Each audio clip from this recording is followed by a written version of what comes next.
Hola, ¿qué tal amiguitos de YouTube? Mi nombre es Paola Araujo. El tema que vamos a estudiar hoy es la inyección cíclica de vapor. En lo que respecta a la inyección cíclica de vapor, también conocido como remojo con vapor, es uno de los métodos de inyección de vapor más ampliamente utilizados en el presente. Esta es la popularidad que deriva de la fácil aplicación de este método, de la baja inversión inicial y del rápido retorno de la misma. Los resultados del tratamiento son evidentes en pocas semanas, a diferencia de los otros métodos utilizados para el desplazamiento y la recuperación de petróleo, los cuales suelen tardar meses. La cíclica de vapor básicamente consiste en inyectar vapor a un pozo de petróleo durante un determinado tiempo, generalmente de 1 a 3 semanas. Cerrar el pozo por un corto periodo de tiempo y luego ponerlo en producción. Una vez puesta de producción, se puede obtener una tasa aumentada durante un periodo de 4 a 6 meses, en donde posteriormente se puede realizar un segundo proceso de inyección de vapor para lograr obtener un aumento de la producción. Una declinación y un tercer proceso puede llevar a aplicarse, pero el aumento no puede ser como en los primeros dos casos y hasta poner en duda si así sea comercialmente atractivo. Ahora, los mecanismos de recuperación de la inyección cíclica de vapor. Tenemos los mecanismos involucrados en la producción de petróleo. Durante este método son diversos y a su vez complejos. Sin duda, basado en la disminución de la viscosidad del crudo, en la zona calentada cercana al pozo afecta ampliamente el comportamiento de la producción. Para el entendimiento de los mecanismos de producción de petróleo mediante la inyección cíclica de vapor, se considera un pozo que inicialmente está produciendo una tasa muy baja del orden de los 5 barriles por día para un petróleo muy pesado, o hasta una tasa de 0 para petróleos muy viscosos. Para minimizar la pérdida de calor, el vapor es inyectado al pozo a una tasa bastante alta durante varias semanas hasta que se inyecta el volumen deseado de vapor, en donde se cierra el pozo por un periodo de 2 semanas, conocido como periodo de remojo, para de este modo obtener una condensación parcial de todo el vapor que se inyectó y que calienta la roca y los fluidos, permitiendo una distribución uniforme del vapor.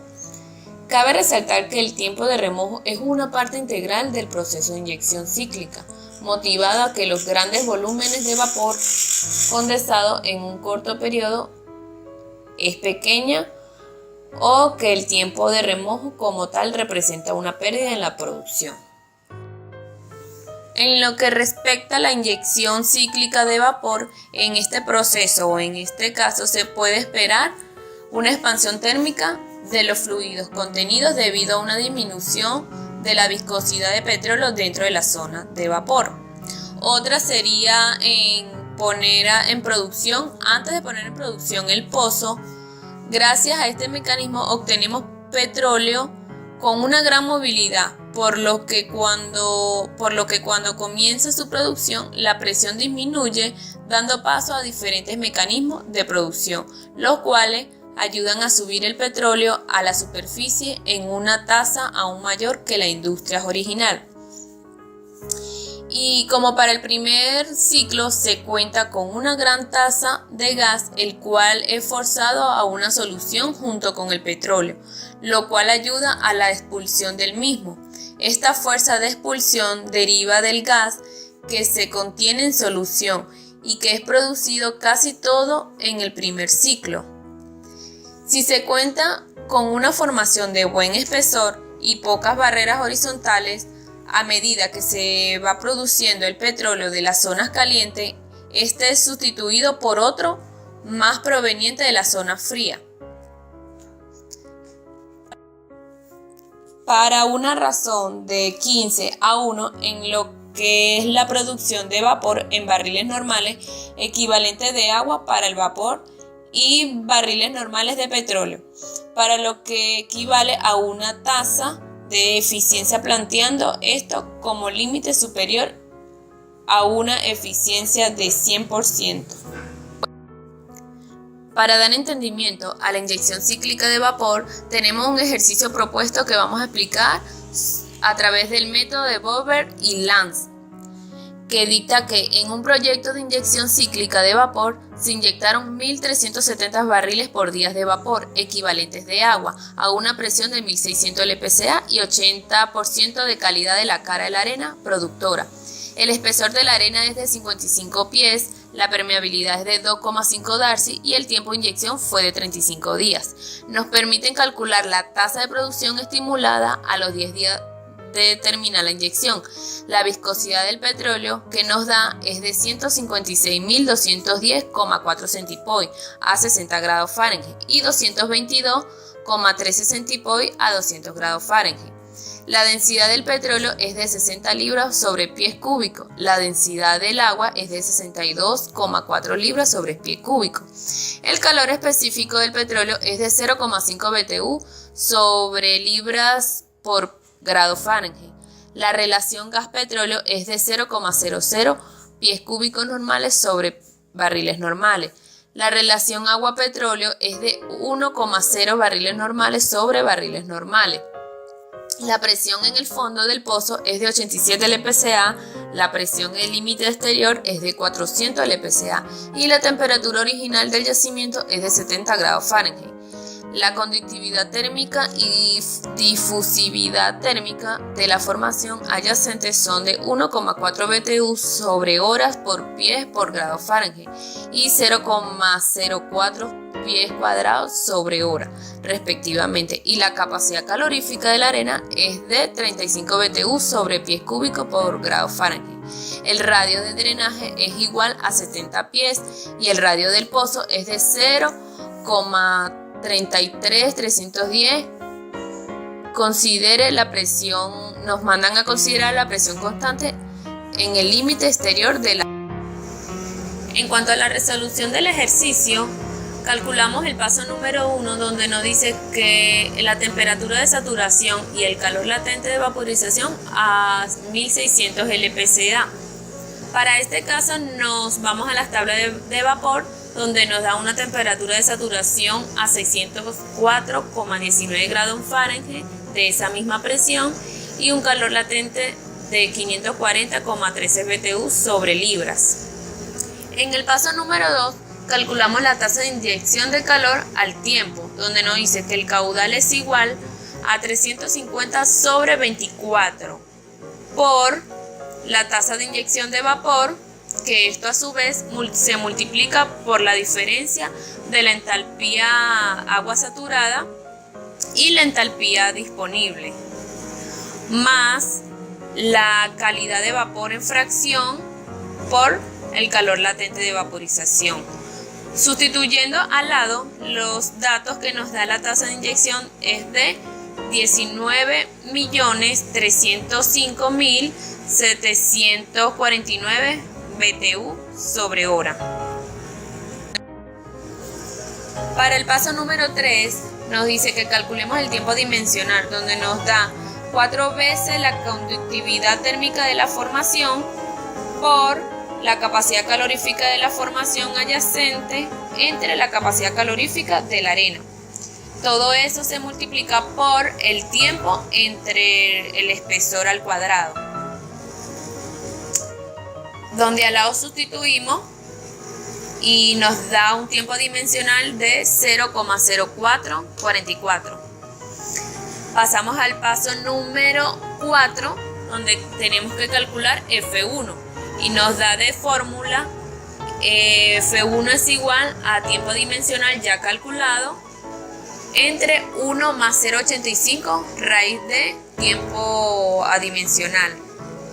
Al lado sustituimos y nos da que F1 es igual a 0,03777.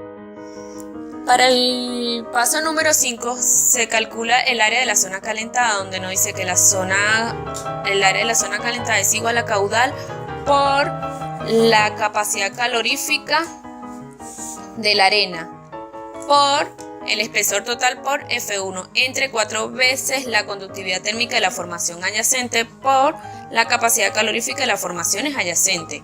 Todo eso se multiplica por la diferencia de temperatura de saturación con respecto a temperatura ambiental. Sustituimos valores y nos da un área de la zona calentada de 13.381,57 pies al cuadrado. Para el paso número 6 calculamos el radio de la zona caliente, dado que la fórmula nos indica que el área de la zona calentada es igual a pi por radio al cuadrado. Despejamos el radio al cuadrado de la zona caliente es igual al área sobre 2. Entonces decimos que el radio de la zona caliente es igual a 65,26. Para el paso número 7, suponiendo que la temperatura del yacimiento es igual que la temperatura promedio para iniciar el cálculo, decimos que la temperatura promedio es igual a 604,19 menos 70 entre 2. Nos da una temperatura promedio de 337,10 grados Fahrenheit. Para el paso número 8, se calcula las constantes A y B. Acá nos dan una fórmula que dice logaritmo neperiano de viscosidad es igual al logaritmo neperiano de A más B sobre T a la E. Para resolver esta fórmula, pues nos aplica una condición de dos variables, por lo cual utilizamos el método de sustitución. Al lado obtenemos la ecuación 1 y 2. De la ecuación 2 despejamos la variable de A y dicha ecuación llamaremos la número 3. Ahora sustituimos la ecuación 3 en 1 y obtenemos el valor de B, que es 1,60929 por 10 a la 4. Una vez obtenido el valor de B, sustituimos este valor en la ecuación 3 para así conocer el valor de A, que es 5,66417 por 10 a la menos 9. En el paso número 9 vamos a calcular las viscosidades, donde nos da una fórmula que es viscosidad es igual a A por exponencial de B sobre T a la E. La primera viscosidad que vamos a calcular de petróleo sería la que es después de la estimulación de temperatura promedio y nos da un valor de 3,321 centipoy. La segunda viscosidad de petróleo antes de la estimulación a la temperatura del yacimiento nos da un valor de 87.103,89 centipoy. En el paso número 10 calculamos el caudal de petróleo antes de la estimulación, donde nos dice que es igual a 2pi por 1,127 por espesor por caudal por la presión de los fluidos menos la presión de la formación. Todo eso entre la viscosidad antes de la estimulación a la temperatura de yacimiento por logaritmo neperiano de radio del yacimiento sobre radio de la formación. Todo eso lo sustituimos con los valores obtenidos y sacamos un caudal de antes de la estimulación a la temperatura de yacimiento que nos da 0,654 barriles por día. Para el paso número 11 calculamos el caudal de petróleo después de la estimulación. Acá utilizamos la misma fórmula con la única diferencia que se le agrega la viscosidad después de la estimulación a la temperatura promedio, el cual nos da un caudal de petróleo después de la estimulación que es igual a 49,76 barriles por día. Para el paso número 12 calculamos las soluciones unitarias de BR y BZ. En estas dos ecuaciones nos dan dos variables para BRX y para BZY, lo cual vamos a sustituirla y formulando la ecuación tomando en cuenta también el espesor promedio. Luego que obtenemos los resultados de esas ecuaciones, para BR obtenemos 0,963 y para BZ 0,940. Para el paso número 13 realizamos el cálculo del calor removido de la formación por el petróleo y el gas producido. Una vez ya conocida la fórmula y establecida, nos da como resultado del calor removido de la formación por el petróleo del gas producido, que es igual a 44.993 BTU sobre barriles normales.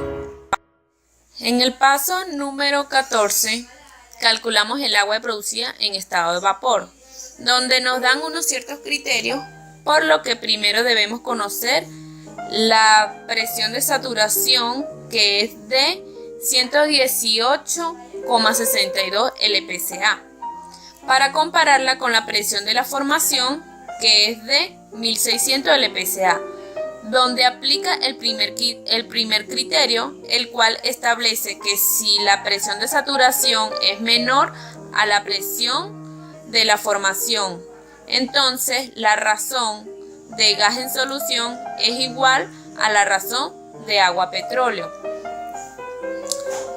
el cual nos da como resultado 1,0 barriles normales sobre barriles normales.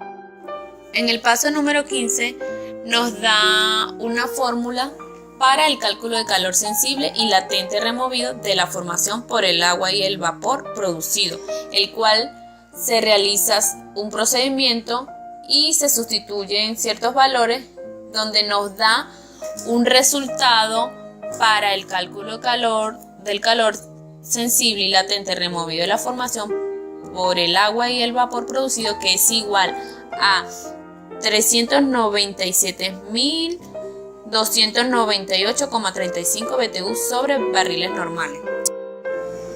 Para el paso número 16 calculamos la pérdida de calor debido a los fluidos producidos. Nos dan una fórmula de pérdida de calor, el cual tiene como incógnita HF, que es tasa de calor removida por los fluidos producidos. Una vez conocida esta variable, determinamos la pérdida de calor, lo cual como resultado nos dio 6,79063 por día a la menos 3. Para el paso número 17 calculamos la temperatura promedio, donde nos da una fórmula que sustituimos al lado y nos da como resultado de temperatura promedio de 546,65 grados Fahrenheit. Dada que la diferencia entre el valor de temperatura promedio calculado al inicio del ejercicio y el valor de temperatura promedio calculado en el paso número 17 difieren de una tolerancia aceptada, que debemos realizar los cálculos nuevamente tomando la temperatura promedio calculada en el paso 17 como lo hicimos. En esta tabla se puede apreciar de cómo varían los datos a la temperatura correcta. Entre los modelos desarrollados para predecir la recuperación de petróleo en inyección cíclica de vapor, tenemos a modelos de Davidson, Miller y Muller y de Martin. Son algo más complicados que el modelo de Bober y Lance, y básicamente se difieren en el que estos modelos consideran que el vapor inyectado suple parte de la energía requerida para producir el petróleo. En el modelo Seba y Perry y de Kuo, Shine y Focas, al igual que Bober y Thomson, consideran el caso de estimulación con vapor de yacimiento desde el principal mecanismo de producción es drenaje por gravedad. En el modelo de Klotzmann, Ratliff y Truitt simula la inyección cíclica de vapor en yacimientos que producen mediante empuje por gas en solución. Está también el modelo de Schwann, donde dice que simula la estimulación con vapor tanto en yacimientos con empuje por gas en solución como por drenaje por gravedad. Y para culminar, en la siguiente lámina le muestro los criterios de la selección de yacimiento en un proyecto de inyección cíclica de vapor. Bueno, espero que le haya gustado esta información. Muchas gracias por todo. Chai.